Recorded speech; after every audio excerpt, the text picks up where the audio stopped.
ആഹാ ഞാൻ എന്നെ അവല് സുബൈക്ക് ഇവിടെ കാത്തുക്കൽ തുടങ്ങിയ ചങ്ങായിയെ. ആ വായക്കള്ളി കൂടി ചവിട്ടി ഇപ്പുറത്ത് കൊണ്ട് വാ, ഞാൻ അവിടെ ഉണ്ട്. ആഹാ ഇതാണ് ഞാൻ ആ പറഞ്ഞ സ്ഥലം. ആ താഴെ കാണുന്ന ആ സ്ഥലം അതാ, ആ പാടത്താണ് നമ്മൾ വായ വെക്കാൻ പോണത് കേട്ടോ. എൻ്റെ അഭിപ്രായം എന്താ? കുഴപ്പമില്ല, വായ കൃഷി നല്ലതല്ലേ, നമുക്ക് ലാഭം കിട്ടണം, നമുക്ക് ആ കൃഷി വെക്കാം. അതിനിപ്പോൾ എന്താ, എനിക്ക് സമ്മതാ, നല്ല അധ്വാനിക്കേണ്ടി വരും.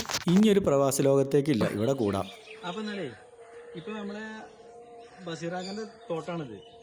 ഈ കാണില്ലേ വായന്റെ മൂപ്പര് ഇപ്പൊ ഈ ഏക്കർ കണക്കിന് പാട്ടത്തിന് എടുത്തിട്ട് വലിയ ബിസിനസ്സാണ്. പക്ഷെ നമ്മളെ കൂടെ കജ്ജു നോക്കണം, കൃഷിക്ക് നമ്മൾ ഇറങ്ങണം. ചോര നീരാകണ പണിയാണ് കേട്ടോ, നല്ല അധ്വാനിക്കേണ്ടി വരും. തുണി മുപ്പായൊക്കെ മാറ്റി ഒരുങ്ങിയാണ്ടേ ഇസ്തിരിട്ട് സെന്റ് അടിച്ച് നടന്നുകൊണ്ട് കാര്യം നമ്മളിങ്ങനെ പണിയെടുക്കണം. അപ്പൊ അബ്ദുൽഖാന്റെ നമ്മള് എന്താ പറഞ്ഞേ, അയാളെ പാട്ടത്തിനെടുത്ത സ്ഥലമാണിത്. നല്ല ബിസിനസ്സാ. അല്ലെങ്കിൽ ഇനിയൊരു ഗൾഫ് നിനക്ക് ആലോചിക്കാൻ വയ്യ. ഞാൻ ഗൾഫിലേക്ക് ഇല്ല, മടുത്തു. നമ്മൾ തുടങ്ങാല്ലേ പോയിട്ട്. ഞാൻ പറഞ്ഞു, അപ്പൊ മുണ്ടും കുപ്പായൊക്കെ എടുത്തുകൊണ്ട് നാളെ രാവിലെ പോകുന്നുണ്ട്. ഞാൻ കാലത്ത് തിരിക്കും. അപ്പോൾ ഓക്കെ, കാണാം.